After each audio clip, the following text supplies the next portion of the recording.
एक डीएम साहब की पोस्टिंग एक छोटे से कस्बे में हुई थी, जहां वो पूरी मेहनत और निष्ठा से अपने कर्तव्यों का पालन कर रहे थे।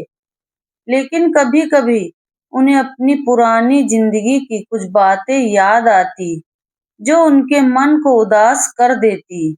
इन यादों से राहत पाने के लिए एक दिन उन्होंने मंदिर जाकर पूजा करने का फैसला किया। अगले दिन सुबह-सुबह वो मंदिर पहुंचे, जहां उन्होंने पूजा के लिए फूल खरीदने का सोचा। मंदिर के बाहर फूलों की दुकानों पर रौनक थी। वे एक बुजुर्ग महिला से फूल खरीदने लगे। पास ही एक युवती भी फूल बेच रही थी, जिसने डीएम साहब को देखते ही अपना चेहरा दुपट्टे से ढक लिया और अजीब नजरों से उनकी ओर देखने लगी। डीएम साहब ने फूल खरीदे और आगे बढ़ गए। युवती ने राहत की सांस ली और फिर से फूल बेचने में व्यस्त हो गई। लेकिन थोड़ी देर बाद डीएम साहब वापस लौटे और भावुक होकर बोले, सपना, तुम्हारी ये हालत कैसे हो गई? आखिर सपना कौन थी? डीएम साहब कौन थे? और सपना ने उनको देखकर चेहरा क्यों छुपाया? पूरी सच्चाई जानने के लिए कहानी को अंत तक पढ़ें। ये कहानी शुरू होती है राजस्थान के एक छोटे कस्बे सवाई माधोपुर से, जहाँ की गलियों में रेतीली धूल उड़ती थी। सुबह की चाय की खुशबू हवा में फैलती थी और जहाँ एक लड़का रहता था जिसका नाम था अमर। अमर एक ऐसा लड़का था जिसके चेहरे पर हमेशा एक मासूम मुस्कान रहती थी। आंखों में बड़े सपने थे और दिल में कुछ कर दिखाने की तमन्ना थी। अमर के माता-पिता दोनों सरकारी नौकरी में थे। उनके घर में कभी धन की कमी नहीं थी।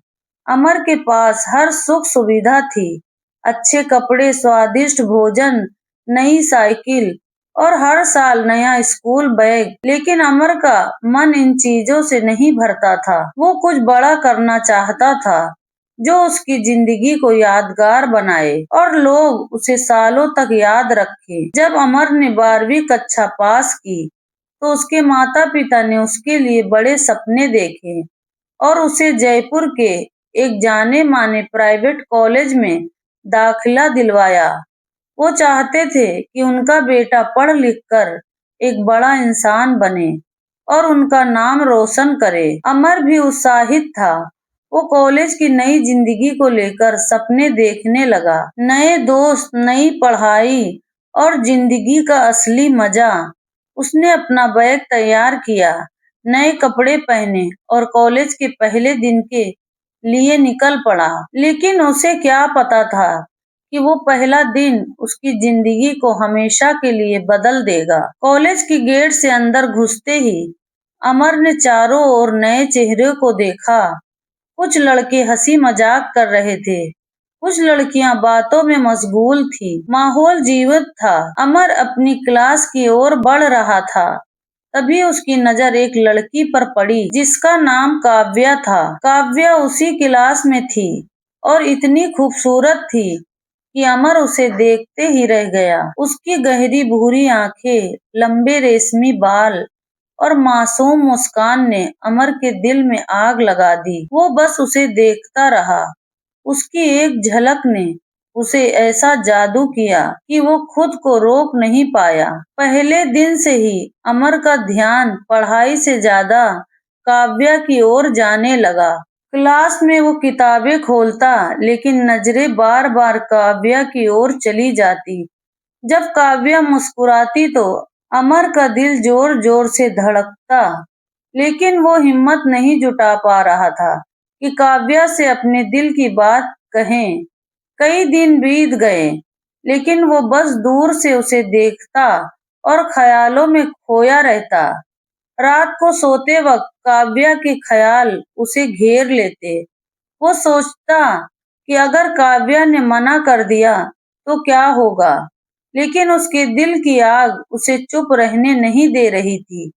एक दिन कॉलेज की कैंटीन में काव्या अकेले खड़ी थी। कॉफी पी रही थी। अमर का दिल जोर जोर से धड़क रहा था। उसने सोचा, अगर अब नहीं बोला तो शायद ये मौका फिर न आए। वो धीरे धीरे काव्या के पास गया, कांपते हाथों को जेब में छुपाया और हिम्मत जुटाकर बोला, काव्या, मैं तुमसे कुछ कहना चाहता हूँ। मैं तुम्हारे बिना नहीं रह सकता। मुझे तुमसे प्यार हो गया है। काव्या ने कॉफी का कप नीचे रखा, अमर की ओर देखा और हल्के से मुस्कुराते हुए बोली, अमर, मैंने भी तुम्हें नोटिस किया। मुझे भी तुम अच्छे लगते हो। उस पल अमर की खुशी का ठिकाना नहीं रहा। उसे लगा जैसे पूरी दुनिया उसकी हो गई। उस दिन से उसकी जिंदगी में प्यार की बहार छा गई। कैंटीन के साथ चाय पीना, लाइब्रेरी में नोट्स शेयर करना और कॉलेज के बगीचे में चुपके से बातें करना उनकी जिंदगी का हिस्सा बन गया। दोनों ने वादा किया कि पढ़ाई पूरी करेंगे, बड़ा बनेंगे और फिर शादी करके खुशहाल जिंदगी जिएंगे। ये उनका छोटा सा राज था जो उन्होंने अपने दिल में छुपा रखा था। समय बीता और दोनों फाइनल ईयर में पहुंचे। पूरे कॉलेज को उनकी प्रेम कहानी का पता चल चुका था। लोग उनकी जोड़ी की तारीफ करते थे, लेकिन जिंदगी हमेशा आसान नहीं होती। ग्रेजुएशन के बाद अमर के पिता ने उसे दिल्ली में कोचिंग के लिए भेज दिया ताकि वो बड़ा अफसर बने। अमर को ये मौका अच्छा लगा और वो दिल्ली चला गया, लेकिन काव्या ने सवाई माधोपुर में ही रहकर पढ़ाई करने का फैसला किया, क्योंकि उसके परिवार की आर्थिक स्थिति ठीक नहीं थी। फिर भी उनका प्यार कम नहीं हुआ। वो फोन पर घंटों बात करते, एक दूसरे को हौसला देते और अपने सपनों को जिंदा रखते। लेकिन एक दिन सब बदल गया। काव्या के पिता की तबीयत अचानक बिगड़ गई। पहले लगा कि मामूली बीमारी है, लेकिन डॉक्टरों ने बताया कि एक गंभीर बीमारी है और इलाज के लिए बहुत पैसे चाहिए। काव्या ने पढ़ाई छोड़कर अपने पिता की देखभाल शुरू कर दी। वो उन्हें डॉक्टर के पास ले जाती, दवाइयाँ दिलवाती और घर का सारा काम संभालती।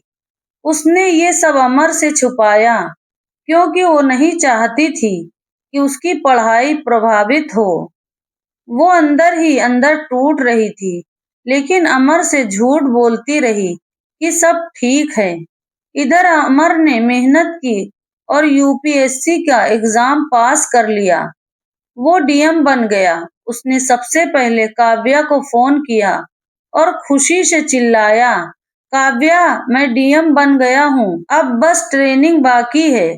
तुम भी अगली बार एग्जाम देना, तुम जरूर पास होगी। काव्या ने उसे बधाई दी, लेकिन उसकी आवाज में छुपी उदासी को अमर समझ नहीं पाया। उस दिन के बाद काव्या ने अमर से बात करना बंद कर दिया। काव्या का फोन बंद मिलता। उसने काव्या के दोस्तों से संपर्क किया, लेकिन किसी को कुछ पता नहीं था। आखिरकार वो सवाई माधोपुर गया, लेकिन काव्या का घर बंद था। पड़ोसियों ने बताया कि उसका परिवार कहीं चला गया। अमर का दिल टूट गया। वो समझ नहीं पाया कि काव्या ने उसे क्यों छोड़ दिया। अमर ने हार नहीं मानी। वो दिल्ली लौटा, ट्रेनिंग पूरी की और एक जिले में डीएम के रूप में पोस्टिंग शुरू की। वो दिन रात मेहनत करता, लोगों की मदद करता, लेकिन अकेले में काव्या की याद उसे सताती। उसके माता पिता ने शादी की बात की, लेकिन अमर ने मना कर दिया, कहते हुए कि वो काव्या से प्यार करता है और उसके बिना शादी नहीं कर सकता। समय बीता और उसकी पोस्टिंग उदयपुर में हुई। वहाँ वो पूरी ईमानदारी से काम करता, लेकिन काव्या की याद उसे चैन नहीं लेने देती। एक दिन उसने सोचा कि मंदिर में जाकर प्रार्थना करे, शायद भगवान उसकी सुन ले। वो सुबह मंदिर पहुंचा, जहां फूलों की दुकानों पर भीड़ थी। वो एक बुजुर्ग महिला से फूल खरीदने लगा। तभी उसकी नजर पास में फूल बेच रही एक लड़की पर पड़ी जिसने चेहरा ढक रखा था। उसकी आंखें जानी पहचानी लगी। अमर ने फूल लिए और आगे बढ़ गया, लेकिन कुछ कदम बाद उसने पीछे मुड़कर देखा। लड़की ने दुपट्टा हटाया और अमर की सांसें थम गई। वो काव्या थी। अमर तेजी से उसके पास पहुंचा और बोला, काव्या, तुम यहाँ फूल बेच रही हो? ये सब क्या हो गया? काव्या ने पहले चेहरा छुपाने की कोशिश की, लेकिन फिर उसकी आंखों से आंसू बहने लगे। अमर ने पूछा, तुमने मुझसे बात क्यों बंद की? काव्या ने बताया कि उसके पिता की बीमारी के कारण परिवार जयपुर चला गया। इलाज में सारी जमा पूंजी खर्च हो गई, लेकिन पिता बच नहीं सके। माँ की तबीयत भी बिगड़ गई और घर की जिम्मेदारी काव्या पर आ गई। वो उदयपुर अपनी मौसी के साथ फूल बेचने लगी ताकि परिवार का ख्याल रख सके। उसने सोचा कि अमर अब डीएम बन गया है और वो उसके लायक नहीं रही, इसलिए उसने दूरी बना ली। अमर ने कहा, काव्या, मैंने तुम्हारा इंतजार किया, मैं तुम्हारे बिना शादी नहीं कर सकता। काव्या रो पड़ी और माफी मांगने लगी। अमर ने उसे गले लगाया और बोला, अब तुम अकेली नहीं हो, मैं तुम्हारा और तुम्हारे परिवार का ख्याल रखूंगा। मुझसे शादी करो।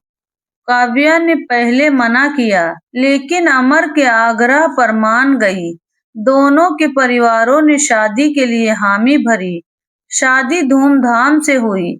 अमर ने काव्या को पढ़ाई फिर से शुरू करने के लिए प्रेरित किया। काव्या ने मेहनत की और यूपीएससी पास कर लिया। आज अमर और काव्या अपने बेटे अयान के साथ खुशहाल जिंदगी जी रहे हैं। ये कहानी सिखाती है कि सच्चा प्यार कभी हार नहीं मानता।